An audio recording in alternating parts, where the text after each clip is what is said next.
Let's read.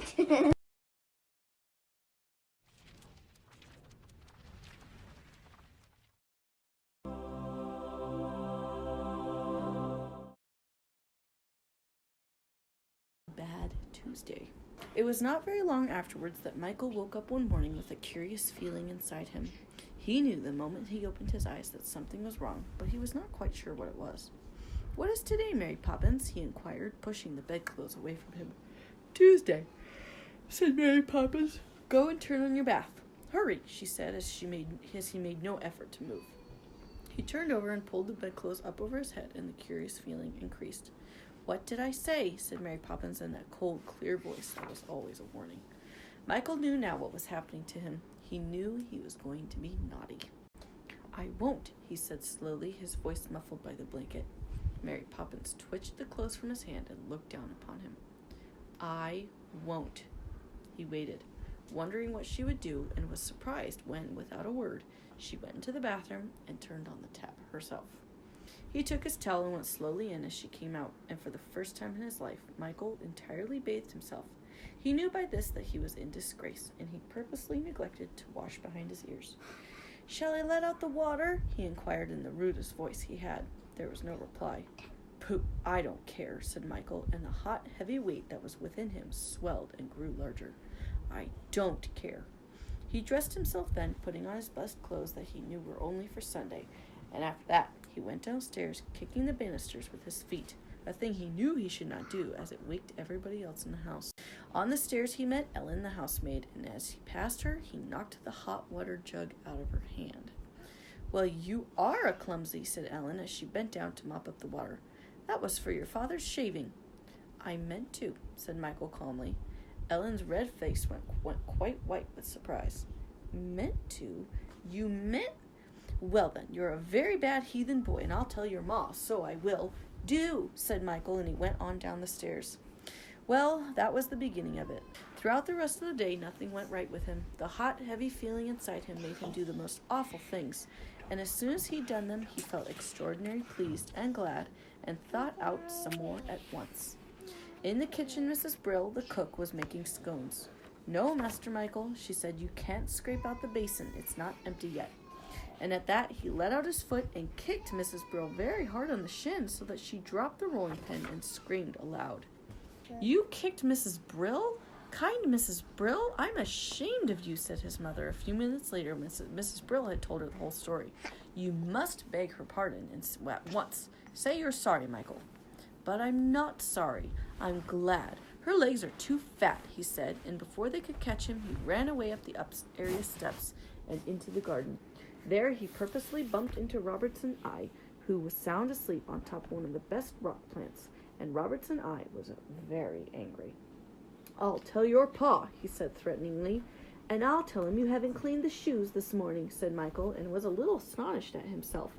It was his habit and Jane's always to protect Robertson Eye, because they loved him and didn't want to lose him. But he was not astonished long, for he had begun to wonder what he could do next, and it was in no time before he thought of something. Through the bars of the fence he could see Miss Lark's Andrew daintily sniffing at the next-door lawn and choosing for himself the best blades of grass. He called softly to Andrew and gave him a biscuit out of his own pocket, and while Andrew was munching it, he tied Andrew's tail to the fence with a piece of string. No, but then he ran away with Miss Lark's angry, outraged voice screaming in his ears, and his body almost bursting with the exciting weight of that heavy thing inside him. The door of his father's study stood open, for Ellen had been dusting the books, so Michael did a forbidden thing. He went in, sat down at his father's desk, and with his father's pen began to scribble on the blotter. Suddenly his elbow, knocking against the ink pot, upset it, and the chair and the desk and the quill pen and his own best clothes were covered with great spreading stains of blue ink.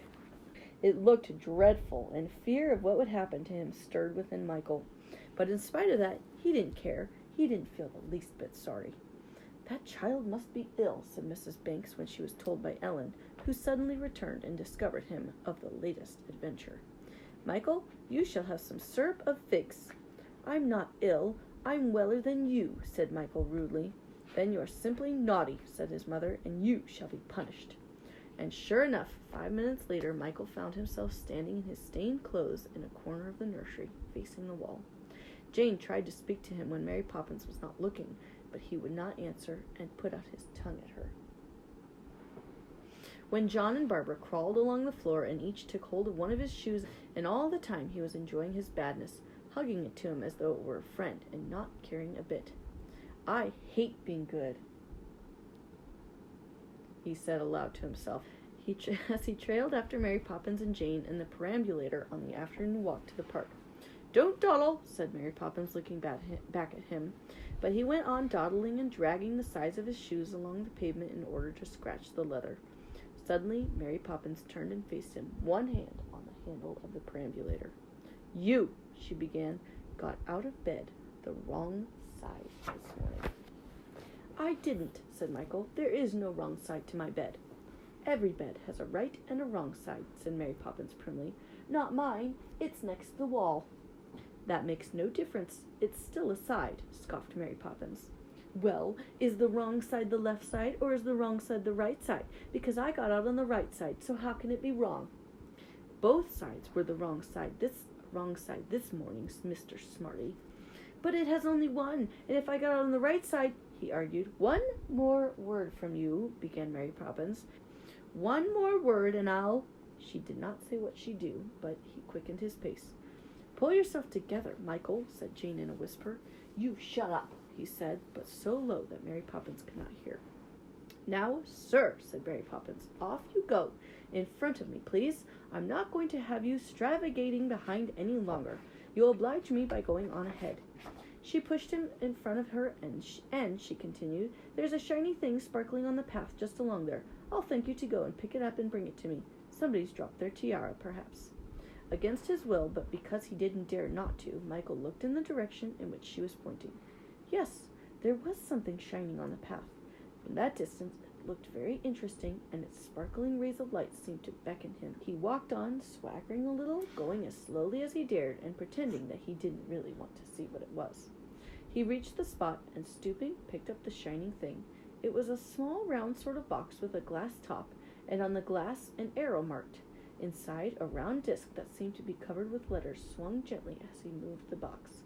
Jane ran up and looked at it over his shoulder. "What is it, Michael?" she asked. "I won't tell you," said Michael, though he didn't know himself. "Mary Poppins, what is it?" demanded Jane as the perambulator drew up beside them. Mary Poppins took the little box from Michael's hand. "It's mine," he said jealously. "No, mine," said Mary Poppins. "I saw it first." "But I picked it up." He tried to snatch it from her hand, but she gave him such a look that his hand fell to his side. She tilted the round thing backwards and forwards, and in the sunlight, the disc and its letters went careening madly inside the box. "What's it for?" asked Jane. "To go around the world with," said Mary Poppins. "Pooh," said Michael. "You go round the world in a ship or an aeroplane. I know that. The box thing wouldn't take you round the world." "Oh, indeed, wouldn't it?" said Mary Poppins with a curious I-know-better-than-you expression on her face. "You just watch." And holding the compass in her hand, she turned towards the entrance of the park and said the word north.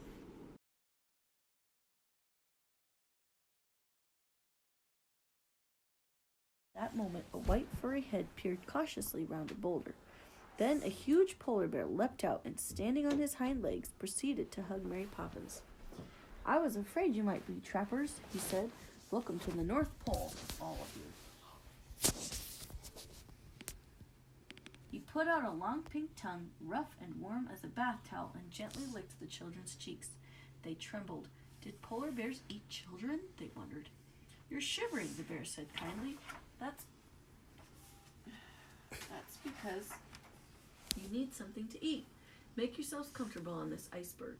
He waved a paw at a block of ice. "Now, what would you like? Cod? Shrimps? Just something to keep the wolf from the door?" "I'm afraid we can't stay," Mary Poppins broke in. "We're on our way round the world." "Well, do let me get you a little snack. It won't take me a jiffy." He sprang into the blue-green water and came up with a herring. "I wish you could have stayed for a chat." He tucked the fish into Mary Poppins' hand. "I long for a bit of gossip." "Another time, perhaps," she said, "and thank you for the fish." "South," she said to the compass. It seemed to Jane and Michael then that the world was spinning round them. As they felt the air getting soft and warm, they found themselves in a leafy jungle from which came a noisy sound of squawking. "Welcome!" shrieked a large hyacinth macaw who was perched on a branch with outstretched wings. "You're just the person we need, Mary Poppins. My wife's off gadding and I'm left to sit on the eggs. Do take a turn, there's a good girl. I need a little rest." He lifted a spread wing cautiously, disclosing a nest with 2 white eggs. "Alas, this is just a passing visit. We're on our way round the world." "Gracious, what a journey! Well, stay for a little moment so that I can get some sleep. If you can look after all those creatures," he nodded at the children, "you can keep 2 small eggs warm. Do, Mary Poppins, and I'll get you some bananas instead of that wriggling fish." "It was a present," said Mary Poppins. Well, keep it if you must. But what madness to go gallivanting round the world when you could stay and bring up your nestlings. Why should we spend our time sitting when you could do it as well?" "Better, you mean," sniffed Mary Poppins. Then, to Jane and Michael's disappointment, they would dearly have liked some tropical fruit. She shook her head decisively and said, "East." Again the world went spinning round them, or were they spinning round the world? And then, whichever it was, ceased. They found themselves in a grassy clearing surrounded by bamboo trees. Green paper-like leaves rustled in the breeze, and above that quiet swishing they could hear a steady rhythmic sound. A snore? Or was it a purr? Glancing round, they beheld a large furry shape, black with blotches of white. Or was it white with blotches of black? They could not really be sure. Jane and Michael gazed at each other. Was it a dream from which they would wake? Or were they seeing, of all things, a panda? And a panda in its own home and not behind bars in a zoo. The dream, if it was a dream, drew a long breath. "Whoever it is, please go away. I rest in the afternoon." The voice was as furry as the rest of him. "Very well, then, we will go away. And then, perhaps," Mary Poppins' voice was at its most priggish, "you'll be sorry you missed us." The panda opened one black eye. "Oh, it's you, my dear girl," he said sleepily. "Why not have you let me know you were coming? Difficult though it would have been for you, I would have stayed awake." The furry shape yawned and stretched itself. "Ah, well, I'll have to make a home for you all. There wouldn't be enough room in mine." He nodded at a neat shelter made of leaves and bamboo sticks. "But," he added, eyeing the herring, "I will not allow that scaly seething under any roof of mine. Fishes are far too fishy for me." "We shall not be staying," Mary Poppins assured him. "We're taking a little trip round the world and just looking in for a moment." "What nonsense!" The panda gave an enormous yawn. "Traipsing wildly round the world when you could stay here with me." "Never mind, my dear Mary, you always do what you want to do, however absurd and foolish. Pluck a few young bamboo shoots, they'll sustain you till you get home. And you too," he nodded at Jane and Michael, "tickle me gently behind the ears, that always sends me to sleep."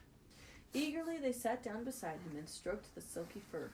Never again, they were sure of it, would they have the chance of stroking a panda. The furry shape settled itself as they stroked. The snore or the purr began its rhythm.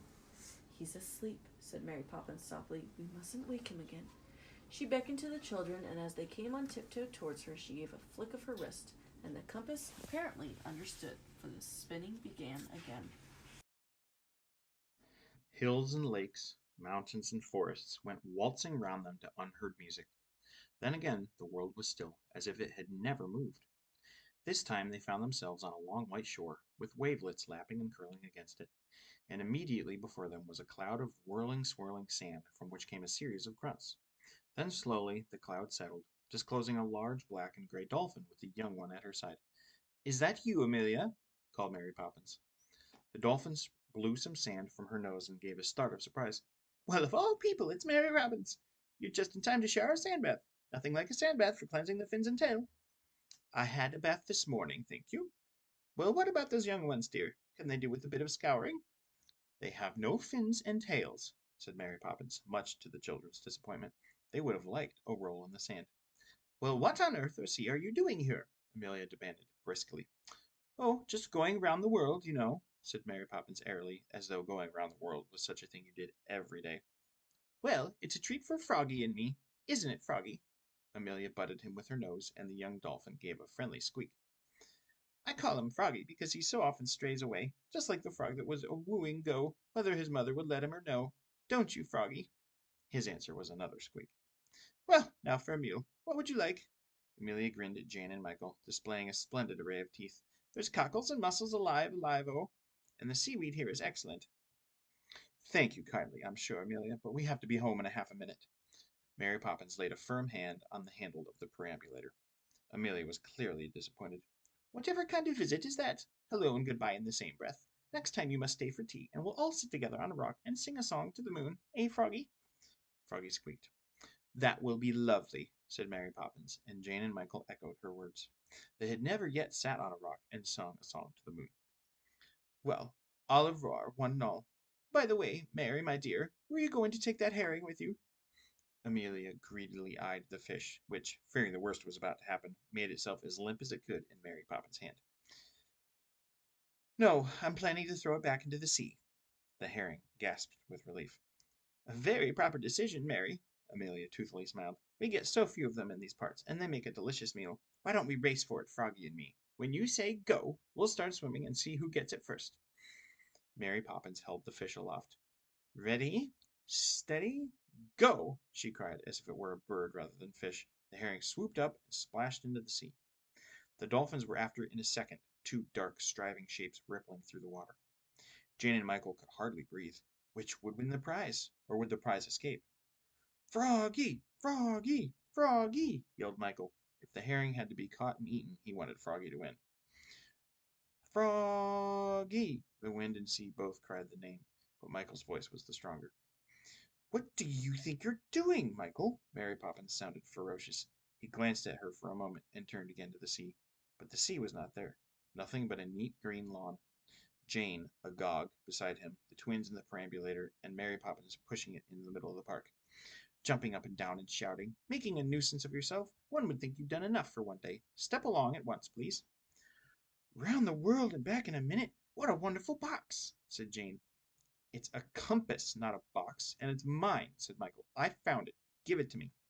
"My compass, thank you," said Mary Poppins as she slipped it into her pocket. He looked as if he would like to kill her, but he shrugged his shoulders and stalked off, taking no notice of anyone. The burning weight still hung heavily within him. After the adventure with the compass, it seemed to grow worse, and towards the evening he grew naughtier and naughtier. He pinched the twins when Mary Poppins was not looking, and when they cried, he said in a falsely kind voice, "Why, darlings, what is the matter?" But Mary Poppins was not deceived by it. "You've got something coming to you," she said significantly. But the burning thing inside him would not let him care. He just shrugged his shoulders and pulled Jane's hair. After that he went to the supper table and upset his bread and milk. "And that," said Mary Poppins, "is the end. Such deliberate naughtiness I never saw. In all my born days I never did, and that's a fact. Off you go, straight into bed with you and not another word." He had never seen her look so terrible. But still he didn't care. He went into the night nursery and undressed. No, he didn't care. He was bad and they didn't look out. He'd be worse. He didn't care. He hated everybody. If they weren't careful he would run away and join a circus. There. Off went a button. Good. There would be fewer to do up in the morning.